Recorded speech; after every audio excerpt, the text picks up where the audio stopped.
Oi pessoal, tudo bem?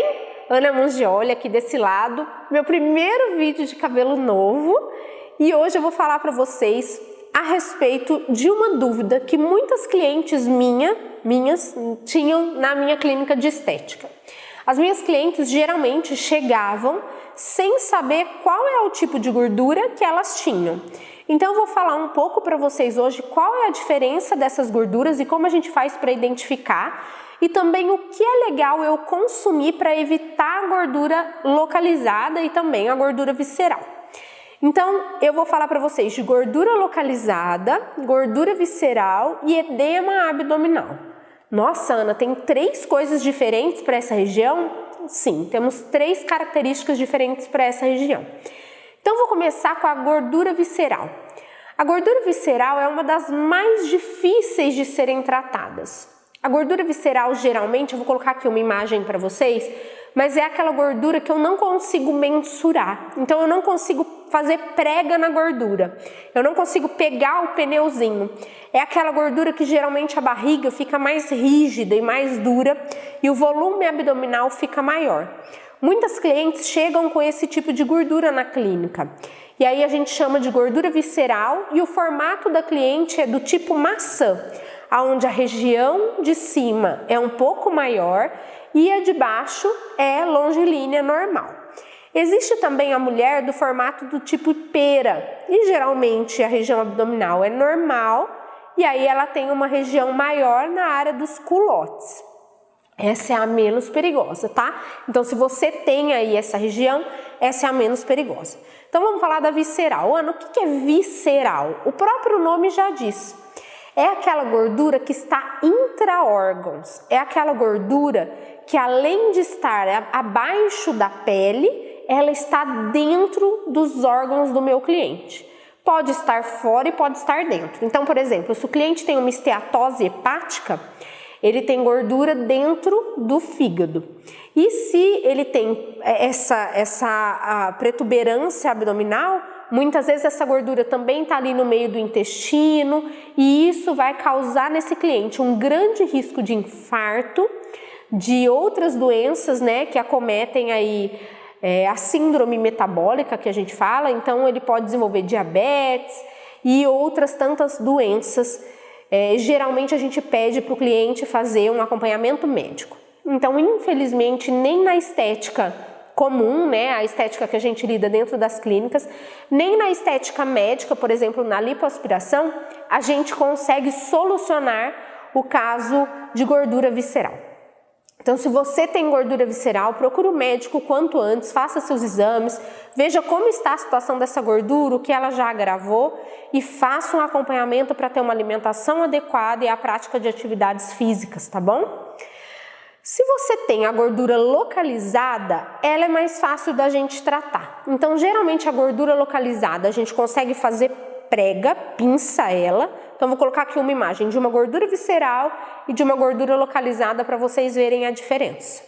E eu também consigo ter a gordura localizada em áreas onde eu não tenho órgãos que são vitais. Então, nas pernas, no joelho, no culote, nos flancos, aqui nessa área do sutiã, também acometem a gordura localizada. Ana, como que eu faço para me livrar da gordura localizada? Primeiramente, a gente tem que ter uma alimentação saudável. Então, se você tem muita gordura localizada, isso quer dizer que seus estoques de gordura estão cheios. Você está comendo muito mais do que gastando. E isso faz muito mal para você, porque você começa a guardar energia, estocar energia em forma de triglicérides que você não vai utilizar. Então, para queimar essa gordura que está armazenada, a única forma é comer menos e gastar mais, certo? Então, o ideal é que você faça também uma dieta associada a uma atividade física. Nos tratamentos estéticos, a gente consegue sim realizar procedimentos para reduzir gordura localizada.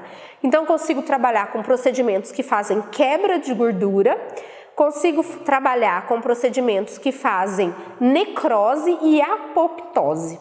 Então, por exemplo, eu consigo ter aparelhos que explodem o adipócito, que é essa célula de gordura. Eu tenho aparelhos que congelam essa célula de gordura. E eu tenho aparelhos que simplesmente fazem a quebra dessa gordura. Então, uma molécula de gordura ela é formada em triglicerídeo. Então, é uma molécula de glicerol e 3 moléculas de ácido graxo. Quando a gente quebra essa molécula, uma parte dela vai para o fígado e a outra parte vai para a musculatura. E aí ela vai gerar ainda mais energia para que eu possa queimar e oxidar essa gordura, certo? Então eu consigo sim trabalhar na estética pequenas áreas de gordura localizada. Então, por exemplo, Ana, eu fiz uma dieta e a barriga não sai. Infelizmente, gente, a gente fala que a barriga é a primeira que aparece e a última que vai embora. Realmente, nessa área onde tem os órgãos vitais, é onde o nosso corpo entende que ele precisa de mais proteção térmica, proteção contra choques. Então, é a área que realmente vai ficar um pouco maior, né? Então, a gente acaba demorando um pouco mais de tempo para perder essa gordura localizada na região da barriga. Mas a gente tem vários tipos de tratamento dentro da área estética que pode te ajudar também na redução dessa gordura localizada. A partir do momento que vocês estejam também fazendo uma alimentação mais saudável. De nada adianta ir à clínica de estética, realizar um procedimento e continuar colocando caloria para dentro do adipócito, tá bom? Quando que eu tenho edema? O edema abdominal. O edema abdominal ele acontece quando a gente, por exemplo, levantou de manhã, colocou aquela calça jeans legal e ela fechou, tá perfeita. E aí você tem então uma condição abdominal X. E aí durante o dia você se alimentou, bebeu água, trabalhou muito tempo sentado. E aí 6 horas da tarde você levanta e aquela calça jeans que estava tão bem de manhã agora está te apertando. Então você desabotou aquela calça jeans, você sente, por exemplo, que se você está de meia, você fica com a marca da meia. Então geralmente isso é acometido por edema, então é um inchaço localizado nessa região.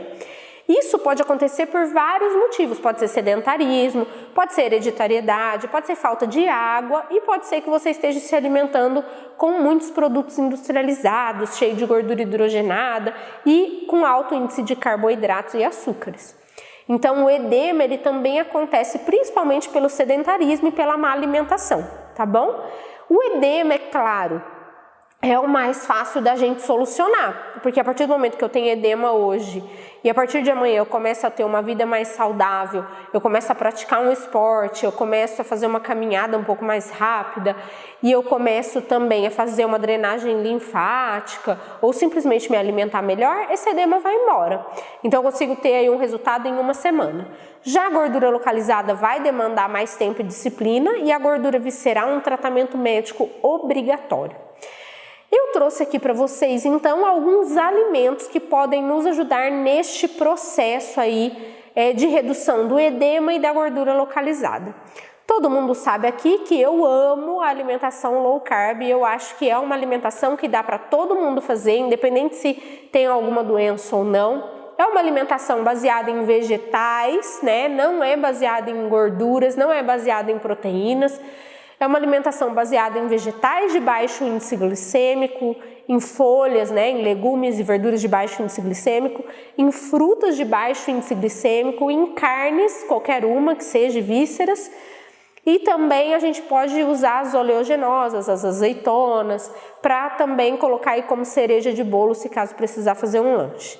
Então, para mim, a alimentação low carb é uma das melhores e mais fáceis de fazer, porque a gente também tem a culinária low carb. Então, se eu tenho vontade de comer um bolo, eu consigo fazer um bolo low carb. Se eu tenho vontade de fazer uma torta, eu consigo fazer uma torta low carb. Então, eu creio que é a melhor alimentação. Muitas vezes as pessoas fazem uma dieta acompanhadas e estão fazendo uma alimentação low carb, mas que não recebem este nome, porque muitos profissionais não gostam de estereotipar a dieta, então não gostam de colocar nomes nas dietas, mas se você for ver mesmo, como o carboidrato é que gera energia para a célula, e eu tenho muita energia, eu tenho que diminuir o consumo de carboidrato. E low em inglês significa baixo.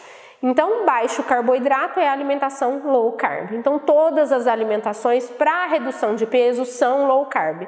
Quer você queira ou não, ela vai ser uma alimentação com baixo carboidrato.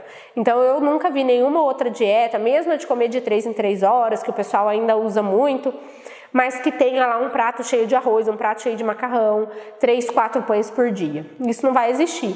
Então, geralmente é ridicularmente usado 2 colherzinhas de arroz, 1 colherzinha de feijão, um meio pão sem miolo. E aí vão te enganando também, dizendo que é um outro tipo de alimentação, que na verdade, quando somada, dá uma alimentação low carb também. Ao meu ver, não funciona para mim, né, para minha pessoa, para Ana, porque eu tenho picos de insulina todo tempo e esses picos de insulina me geram fome e descontrole. Então, para Ana não funcionou, pode ser que para você funcione, mas eu também já tenho aí uma ideia de que se para você funcionasse, você não estaria acima do peso. Porque se você conseguisse se manter na medida, se você não tivesse perdido a mão, você não tinha engordado. Né? Então, para mim, uma pessoa que está acima do peso é uma pessoa que se descontrolou em algum momento. E geralmente esse descontrole vem do açúcar e vem do carboidrato, tá bom? Então, eu anotei aqui, eu vou dar uma olhadinha. O que seria legal a gente estar consumindo também para ajudar no edema, independente se está fazendo uma dieta low carb ou não, tá bom? Então, a primeira coisa aqui são as fibras.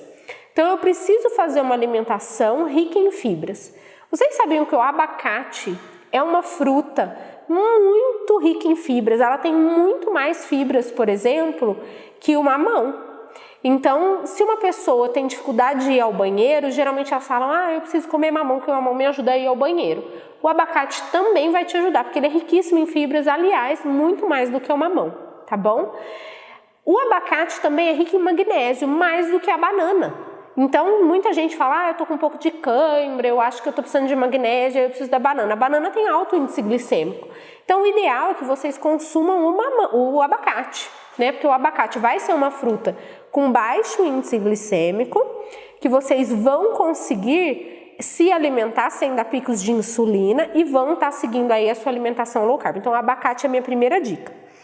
Depois, a gente tem algumas sementes que a gente pode usar, como a chia, a linhaça, que eu acho que é muito válido. Vocês podem consumir até 1 ou 2 colheres por dia. Pode misturar isso nos seus ovos, nos seus shakes, né? Para quem toma. Então eu posso fazer um shake de mamão, gente, eu tô com mamão na cabeça, né?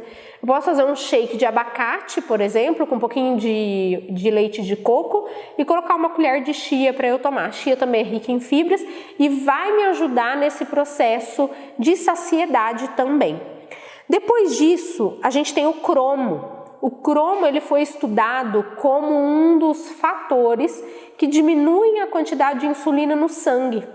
Então, Ana, eu tenho que mandar manipular o cromo? Não, não precisa manipular o cromo. O cromo está em muitos alimentos que você pode consumir.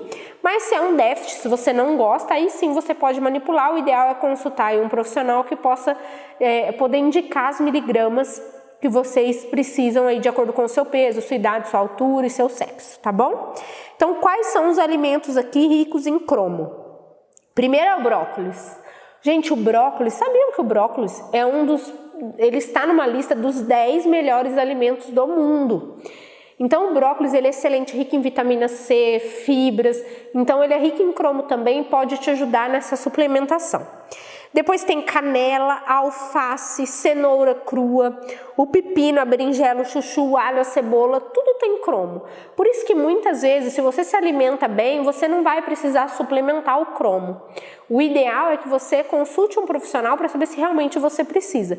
O que eu vejo é que muita gente já tem uma alimentação saudável e suplementa vitamina sem precisar. Então, seu corpo muitas vezes excreta sem utilizar e você está literalmente jogando dinheiro fora, tá bom?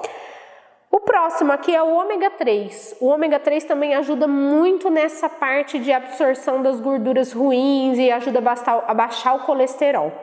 O ômega 3 ele tem principalmente nos peixes, né? Salmão, sardinha, pode ser atum também, podem ser os enlatados sem problema nenhum. O ideal é que a gente consuma esses alimentos pelo menos 2 vezes na semana. Aqui no Brasil a gente tem muito costume de comer carne, queijo, então a gente consome muito ômega 6, mas falta muito do ômega 3 e os ômegas eles têm que ser consumidos num círculo completo, 3, 6 e 9. Então suplementem o 3, porque o 6 e o 9 geralmente a gente já faz o uso deles na alimentação, tá bom? A linhaça e a chia também tem ômega 3, então é bem legal de usar essas sementes tanto para a saciedade quanto para essas fibras e para o ômega 3 também. E eu coloquei aqui 3 alimentos que a gente pode utilizar como aceleradores do metabolismo, também para ajudar nessa gordura localizada que você tem aí. Pode ser que não seja na região abdominal, pode ser que seja no culote ou, sei lá, na parte do sutiã aqui nas costas, mas que você pode utilizar sem problema nenhum. Então, um é o gengibre. Você pode comprar o gengibre, ele custa muito barato, você pode usar em várias preparações e você tem um tempo de consumo muito grande, porque ele demora muito tempo para estragar. Então tem o gengibre, que você pode bater e tomar com suco de limão. Tem a canela, que você pode complementar o seu cafezinho ou colocar aí numa fruta também. E tem o chá branco e o chá verde. O chá branco e o chá verde são excelentes, tanto antioxidantes, né, quanto aceleradores do metabolismo. Mas, por favor, não vão adoçar o chá. O chá ele tem que ser tomado in natura. Eu sei que é muito difícil para quem está com o paladar acostumado com doce, né, com salgado, e geralmente tem essa dificuldade de ingerir um pouco o amargo ou o sabor natural dos alimentos. Mas vá se habituando, tudo é questão de hábito. Se a gente não pegar para fazer, né, e falar, não, eu vou tentar aqui dia a dia, eu vou me acostumar, a gente nunca consegue mesmo. Então evitem o adoçante, muitas vezes tem gente que usa adoçantes que são sintéticos, adoçantes ruins, e aí todo o benefício do chá é finalizado ali com aquele adoçante que vai te trazer malefício. Além de tudo isso, a gente tem para a parte intestinais os probióticos. Os probióticos hoje, os 2 mais conhecidos são o kefir, a kombucha e também você pode consumir isso nos iogurtes. O kefir, vocês tem lugares de produtos naturais que vendem, mas geralmente vocês podem cultivar ele em casa. O kombucha também, tem empresas que já têm aí nos supermercados, nas casas de produtos naturais, mas você também consegue fazer em casa. Meu marido mesmo faz em casa.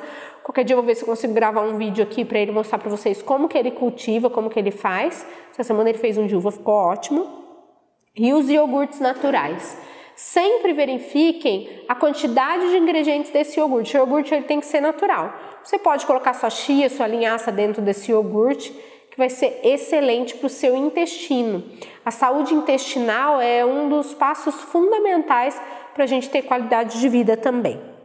E eu trouxe aqui uma frutinha que chama Goodberry, que é uma frutinha vermelhinha, vou colocar uma foto aqui para vocês também, que é excelente, é rica em vitamina C e ela também faz com que essa gordura que a gente consome no dia a dia não seja tão absorvida pelo nosso organismo. Então eu trouxe aí bastante coisa para agregar valor para vocês, mas o fundamental mesmo é fazer ingestão de poucos carboidratos e carboidratos bons, né? Tira essa bolacha, esse salgadinho, essa torradinha, esse pãozinho e foca aí nos alimentos com bons carboidratos, né? Como algumas frutas, e legumes.